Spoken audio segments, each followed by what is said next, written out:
Hello, হ্যাঁ কে বলছেন? বলছে যে কাল তো যে আপনাদের দোকান থেকে একটা এলইডি টিভি কিনলুম। কেন, কি হয়েছে? কি হয়েছে মানে কি হয়নি বলুন তো দেখি। আগে যে আমার টিভিটা ছিল ওই টিভিটা দেখলে আমার ঘেঁটি ব্যথা হতো না।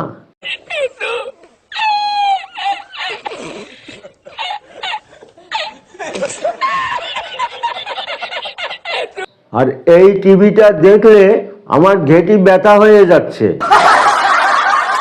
আর আগের টিভিটা আমি বসে বসে দেখতাম, আর এই টিভিটা আমার শুয়ে শুয়ে দেখতে হচ্ছে। এ তো আচ্ছা যন্ত্রণায় পড়লাম ভাই। আমার সঙ্গে এরকম চিটিংবাজি করার মানেটা কি বলুন তো দেখি। আরে এটা তো কোনো টিভির দোষ নয়, আপনি টিভিটা উপরে লাগিয়ে ফেলেছেন। ধুর মশাই, আমার টিভি আমি কোথায় রাখবো সেটা আপনি বলে দেবেন না? লোককে ভুল বুঝিয়ে টিভি বিক্রি করেন কেন বলুন তো দেখি। আর একটা কথা বলছে যে রোজ রোজ একই সিরিয়াল দেখায় কেন বলুন তো দেখি।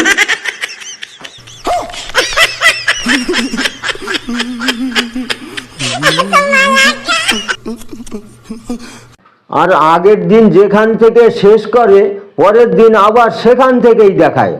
এটা কি মাগের মুল্লুক নাকি? হ্যাঁ, কেন আগের দিন যেখানে শেষ হচ্ছে পরের দিন তার পরের থেকে দেখাতে পারে না?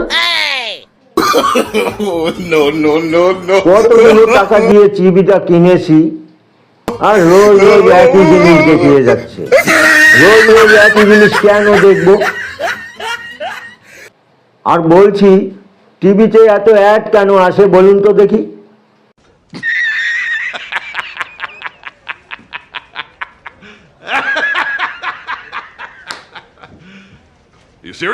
অ্যাড দেখতে কারোর ভালো লাগে? আরে ভাই, এটাই তো টিভির নিয়ম, এভাবেই তো হয়।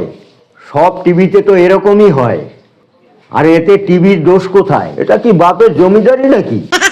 আমার আগের টিভিটা 600 টাকায় বিক্রি করে 20,000 টাকা দিয়ে টিভিটা আমি কিনলুম।